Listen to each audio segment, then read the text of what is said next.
After working for 5 years since graduating, I received a postcard announcing a high school reunion. I realized I had never attended any reunions since graduation. I am Jacob. Since my university was in the Midwest, I decided to work for a consulting firm in the same area. It takes more than 2 hours to fly to my hometown, so I rarely go back to my parents' house. So I never attended any of my junior high or high school reunions. I've just finished work, so this might be a good opportunity. So I decided to attend this time. I work for a consulting firm specializing in hospitality businesses like hotels, inns, bed and breakfasts, and guest houses. My day starts with checking the operational and booking status of the hotels I manage. Analyzing these figures is a critical part of my job. After that, I have a meeting with the owner or manager at the hotel I am in charge of. It is also an important job to actually go to the hotel and check on the employees and the condition of the hotel's facilities. Then, while having a meeting with the person in charge of the hotel, we come up with new plans and strategies together. Once we have detailed improvements and new plans, etc., I return to the company and create a formal proposal. Once the proposal is completed, I have another meeting at the hotel. My job involves visiting accommodation facilities throughout Japan throughout the year, so perhaps the best way to describe it would be to travel from place to place. July and August are the summer holidays, so accommodations are busy. On the other hand, consulting jobs get busier after summer vacation and into winter vacation. I thought I would be able to attend a class reunion in August and also go home. On the day of the reunion, when I entered the venue, half of the class had already gathered. "Hey, long time no see." Approaching with a beaming smile was Bob. "Oh, long time no see. How have you been?" Bob and I were doubles partners in the table tennis club during high school. As we caught up with each other's recent happenings, a few girls gathered around us. "Hi." Just then, my eyes met with one of the women. "Jacob, it's been a while, hasn't it?" The one who spoke first was Amelia. Actually, she was my high school girlfriend. I went to a university in the Midwest, and Amelia attended a local community college. Eventually, our long-distance relationship didn't last long. We parted somewhat spontaneously. "Oh, long time no see. How have you been?" "Yeah. Did you end up working in the Midwest, Jacob?" "Yes. What about you, Amelia?" "After I graduated from community college, I worked for a little over 3 years at a French restaurant in the next town, but my grandmother's health hasn't been great, so now I'm helping at her restaurant. My parents live in a different state due to work and can't come here often, so I'm looking after Grandma and the restaurant." "I see. That must be tough. How's your grandma doing?" "She's much better recently." As we talked like this, the guys around started saying, "If Amelia's at the restaurant, maybe we should visit." I might go too, and the conversation got more animated. Then, "Wow, you guys want to go to that rundown restaurant? It's so old it could close down any time," a mean voice said. It was Abby. Abby's parents run a big company around here, and she's always been snobby and looked down on others, a type I've never liked. "Abby, that's not a nice way to talk." As I said this, Abby got even more agitated and continued her insults. "Well, it's true. The place is old and run down, and what if cockroaches come out there? No one would want to eat at such a poor-looking restaurant," she said condescendingly. Then Amelia retorted, "That's horrible. Don't say such irresponsible things." The area went silent for a moment. Abby, possibly drunk, said, "I'll get some drinks," and went to the bar area, poured herself a full glass of wine, and walked back towards us, glaring at Amelia. "Huh?" It seemed Abby wasn't done yet. "She doesn't have to come back."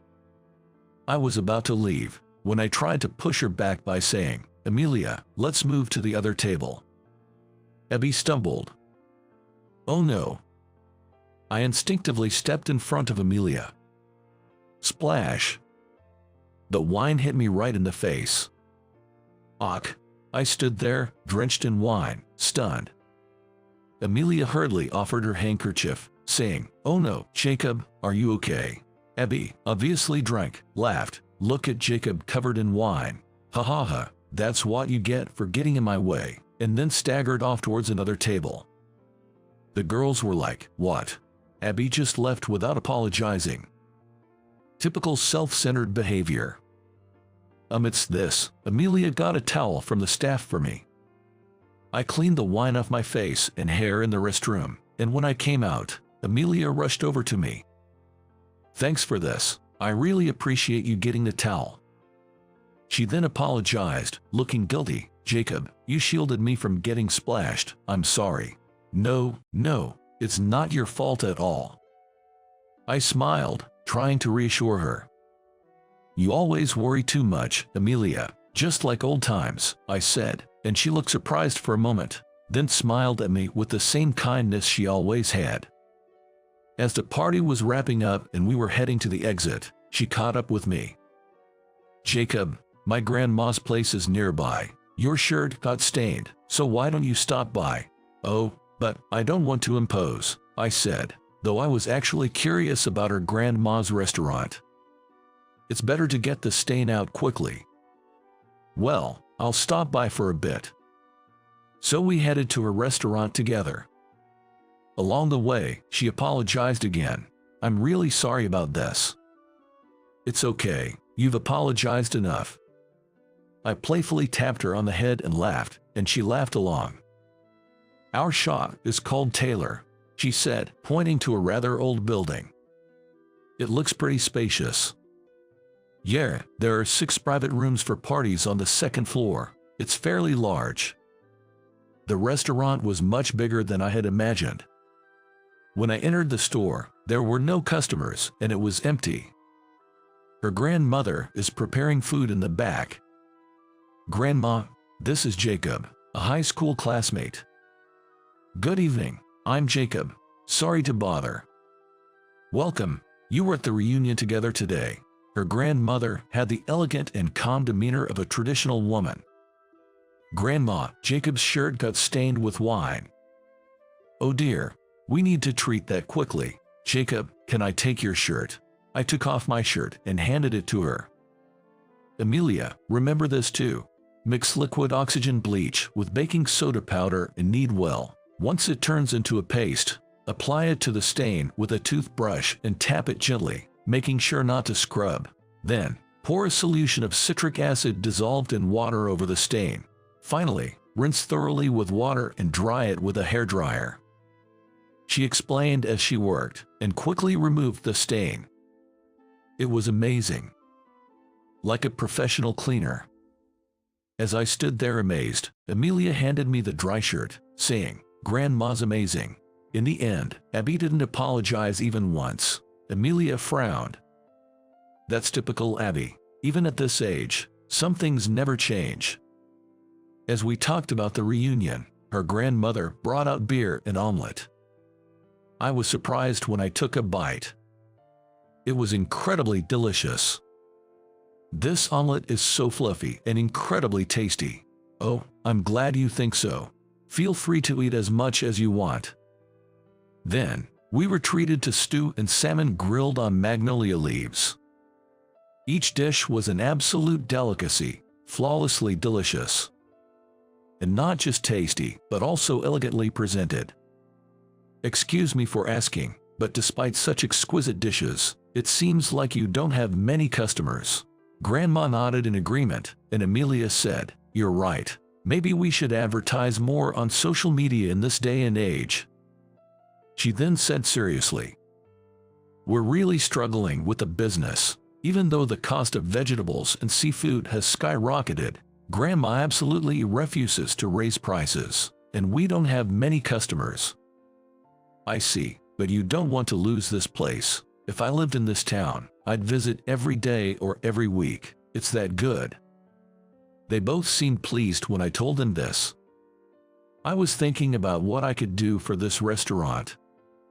It must be fate that brought me here today. I wanted to help these two people who were having a trouble. That's it. An idea popped into my head. I work in consulting for hotels and inns, like bed and breakfasts and pensions. Maybe I could help with attracting customers to this place. I suggested, and she momentarily looked pleased, but then said, "Oh, but we're not in a position to afford consulting fees."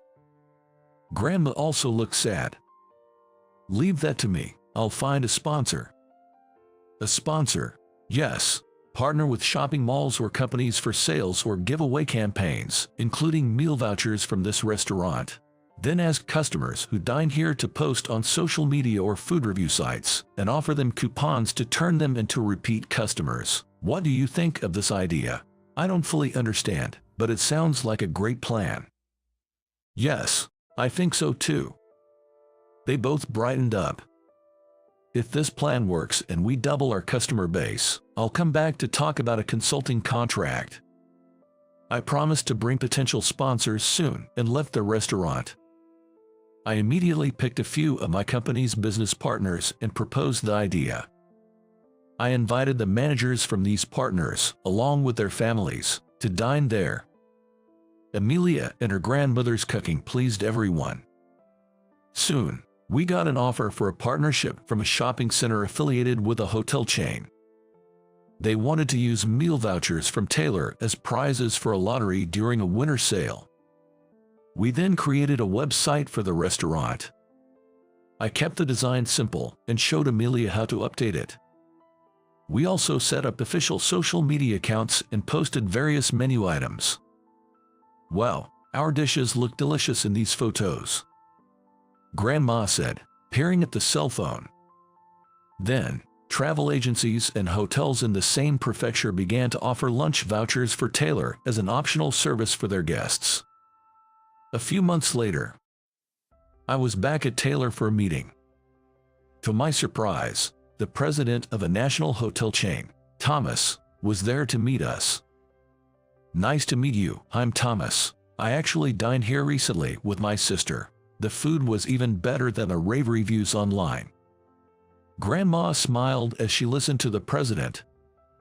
Amelia thanked him, saying, "Is that so? Thank you very much.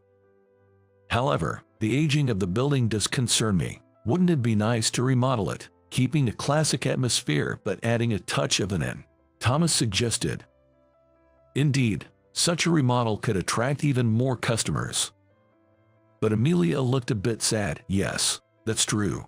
But until recently, we hardly had any customers. Our business is quiet." Thomas then made an offer. "I know. How about this? My company could sponsor your restaurant and provide the remodeling. How does that sound?" "What?" We all exchanged surprised looks. Thomas continued, "Our hotel in the same prefecture would like to offer lunch at your restaurant to our guests. I've brought a remodeling design proposal. Here's the plan."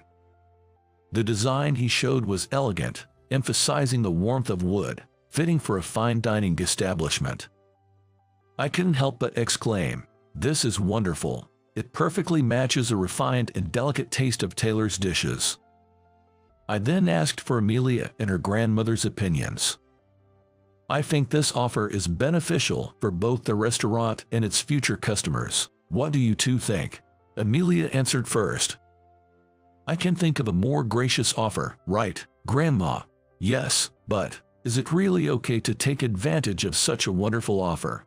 I feel a bit guilty," Grandma said, looking at Thomas. Thomas reassured her, "No need to feel guilty at all. This is an investment for our company. I believe that Taylor's lunches will become a highlight of our services. I'm certain this restaurant will be hard to book in 6 months." Encouraged by Thomas's words, Grandma decided to accept the proposal. A year later, Taylor had transformed beyond recognition from its once rundown state into a beautifully renewed establishment. I love the calming atmosphere of this wood decor. Yeah, it's blissful to enjoy such delicious food in this soothing environment. The package deal combining a meal at Taylor with a hotel stay proved to be more popular than anticipated. Many customers returned, and now regulars were increasing, leading the restaurant to adopt a reservation-only system. Naturally, the number of chefs increased, and Grandma's recipes were being passed on to the younger cooks. Grandma, stimulated by the new environment, began coming up with more innovative recipes. Seeing the restaurant's success, the parents of the locally famous Abby, thinking that the restaurant business was profitable, opened a large restaurant next to Taylor. However, it was deserted and closed within a few months. The debt incurred became a burden, and it became well known locally that the once grand mansion of Abby's family was put up for sale. Abby's whereabouts and activities now remain unknown. As for me, I still hadn't mustered the courage to ask Amelia to start over, but I feel the day I'll make my second confession to her is close. I want to continue seeing Amelia and her grandmother's smiles forever.